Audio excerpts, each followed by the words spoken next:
The ancient city of Kyoto, with its centuries-old temples and narrow alleyways, holds secrets that whisper through the shadows. Among these, the alleyways of Pontako are said to be the most haunted, their history steeped in tales of the supernatural. It was here, under the pale glow of a flickering lantern, that our story unfolds. The protagonist, a photographer named Akira, had come to Kyoto in search of the perfect shot, something that could capture the essence of Japan's haunting beauty.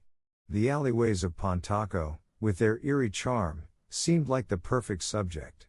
As Akira stepped into one of the narrower passages, the air grew colder, and the sounds of the bustling city faded into an unsettling silence. The only light came from the occasional lantern, casting long, dancing shadows against the wooden facades. Akira raised their camera, focusing on a particularly shadowy corner where the light seemed to refuse to touch. Through the lens, the alley appeared even more hauntingly beautiful, the shadows taking on a life of their own. Then, as Akira adjusted the focus, a figure appeared in the frame, a woman in a tattered kimono, her face obscured by her long, unkempt hair. The shock caused Akira to lower the camera abruptly, but when they looked up, the figure was gone. The alley was empty save for the shadows. Heart pounding, Akira checked the camera's display. There, frozen in time, was the woman, her hand outstretched as if reaching out from the photograph itself. The sound of whispering filled the alley, though there was no one around to speak. The whispers grew louder, more insistent, as if trying to convey a message from beyond. Akira's breath came in short, panicked gasps, the camera trembling in their hands. The rational part of their mind screamed to leave, to run back to the safety of the crowded streets, but something held them in place. The whispers seemed to be coming from all directions now, impossible to pinpoint, yet undeniably there. Then, as suddenly as they had started, the whispers stopped. The alley was silent once more. Akira, seizing the moment, turned and fled, the camera still clutched tightly in their grasp. Back in the safety of their hotel room, Akira reviewed the photograph again and again, each time hoping to find some rational explanation for what they had seen. But the figure remained, as real in the photograph as the fear that now gripped Akira's heart. The next morning, Akira returned to the alley, determined to prove to themselves that it had all been a trick of the light, a figment of their imagination. But the alley was gone. In its place stood an unbroken line of buildings, as if the passage had never existed. Akira's camera, the only proof of what they had experienced, now showed nothing but a blank, black screen. The whispers, the woman, the alley, all had vanished, leaving Akira alone with their doubts and the chilling realization that some shadows are best left undisturbed. Break time equals 5s, greater than the neon glow of Tokyo's bustling streets fades into the distance as you turn down a narrow, dimly lit alleyway. The air is thick with the scent of damp concrete and something else, something you can't quite place. Your scooter's engine hums softly, a stark contrast to the eerie silence that envelops this part of the city. You're here to deliver an order to an address that seems just a bit off, but in a city as vast as Tokyo, odd addresses aren't uncommon. Still, a shiver runs down your spine as you check the delivery slip once more. The name is yours. That's impossible. You didn't write this. The alleyway stretches before you, shadows pooling like ink in the uneven pavement. A faint whisper brushes against your ear, so soft you might have imagined it. But then it comes again, clearer this time, calling your name. Your heart pounds as you step off the scooter, the sound of your own footsteps unnaturally loud. You peer into the darkness, but there's no one there. Just when you're about to dismiss it as your mind playing tricks, the whispers return, louder, more insistent. They seem to come from everywhere and nowhere at once. Your breath comes in short gasps as you back away, only to hear the whispers grow into a chorus as you retreat. The shadows seem to stretch toward you, their edges too sharp, too defined. You turn to run, but the alleyway twists, the exit now impossibly far away. The whispers are deafening now, a cacophony of voices all saying your name. You clap your hands over your ears, but it's no use. The shadows move, reaching out, and for a moment, You see faces in the darkness, faces that shouldn't be there. Then, as suddenly as it began, the whispers stop. The alley is silent once more. You're alone. But as you hurry back to your scooter, you can't shake the feeling that the shadows are watching, waiting for you to return. The delivery slip is still in your hand, the address now blank. You tell yourself it's just the fatigue of another long night, but deep down, you know the truth. The whispers were real. And they know your name. Break time equals fives, greater than the air in Osaka's forgotten districts carried a weight, a silent testament to the lives that once bustled through its now deserted alleyways. Among these shadows walked Akira, an urban explorer drawn to the unseen, the stories whispered between the cracks of crumbling walls. His camera hung around his neck, a tool to capture the beauty in decay, but tonight, it felt more like a shield against the unnerving stillness that enveloped him. The alley he stepped into was narrower than most, the walls so close they seemed to lean in, whispering secrets in a language just beyond understanding. The initial thrill of exploration had long since faded, replaced by a creeping sense of unease. It wasn't the silence itself that unsettled him, but the quality of it, thick, heavy, as if the air itself was holding its breath. Then, it happened. A sensation so faint he might have imagined it, a brush against his back, light as a cobweb, yet it sent a jolt of ice through his veins. Akira spun around, heart hammering against his ribs, but the alley was empty. The oppressive silence returned, now charged with something else, something watching. He told himself it was the wind, a trick of the mind in such an isolated place, but the explanation rang hollow. His breath came in shallow gasps, the cold air biting at his lungs. The shadows seemed darker now, more defined, as if they were solidifying into shapes just at the edge of his vision. A whisper, so soft it might have been his own blood rushing in his ears, but the words, if they were words, were indistinct, a murmur of voices overlapping, arguing, pleading. Akira's hands shook as he raised his camera, the lens capturing nothing but the empty alley, yet the feeling of being watched intensified. He took a step back, then another, his instinct screaming to run, but the alley seemed to stretch longer than he remembered, the exit no closer no matter how many steps he took. The whispers grew louder, not in volume but in clarity, as if whatever spoke was drawing nearer. A name, his name, uttered in a voice that was not a voice, a sound that bypassed his ears to resonate directly in his mind. The camera slipped from his grasp, the clatter against the stone deafening in the silence. He didn't stop to pick it up. Akira ran, the alley's end finally within reach, but as he burst into the dim light of a street lamp, a final whisper followed him, a promise or a curse, he couldn't tell. The camera was found the next day, the last photo a blur of shadows, but to those who looked closely, the shapes seemed almost human, reaching out, mouths open in silent screams. Akira never returned to the alley, but sometimes, in the dead of night, he hears the whispers again, calling his name, and wonders if they ever stop.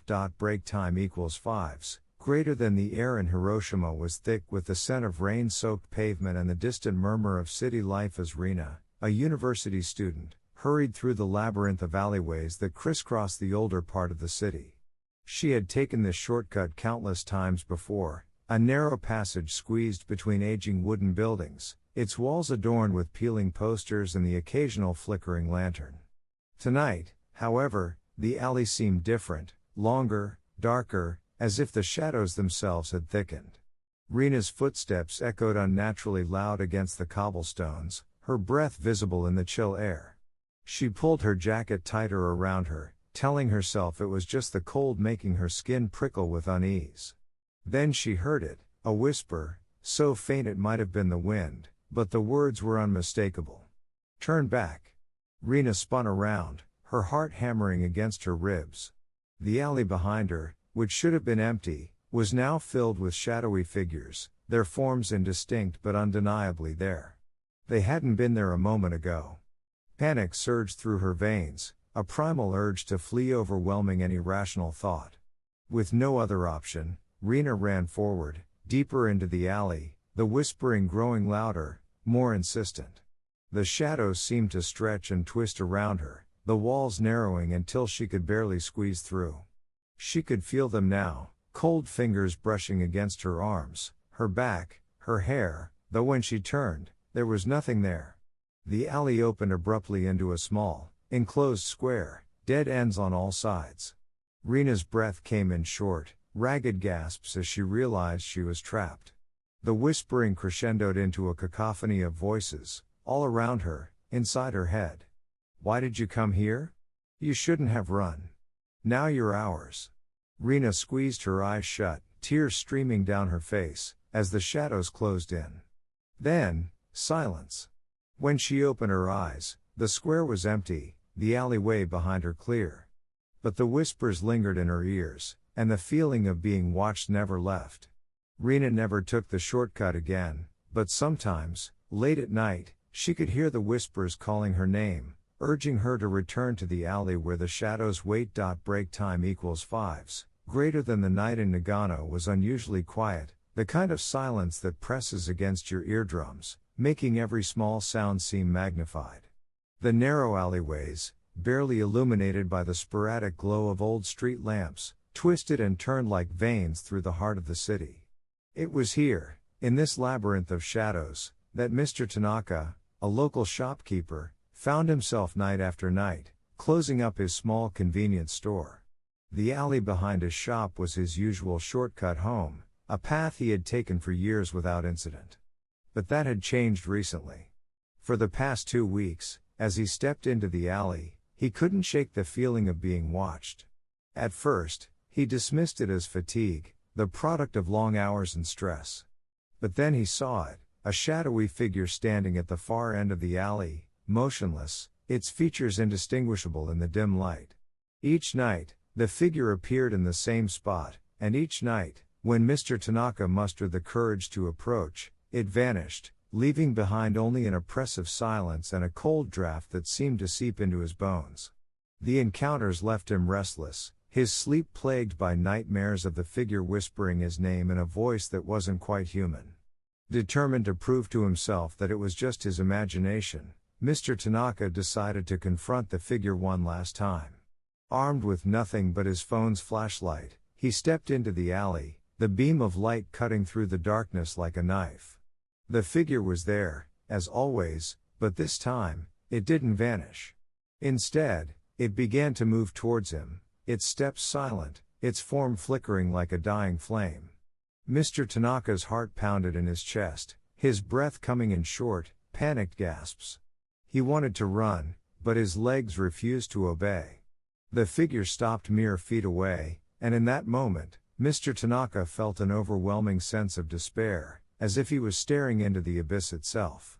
Then, just as suddenly as it had appeared, the figure was gone, leaving Mr. Tanaka alone in the alley, the sound of his own heartbeat the only thing breaking the silence.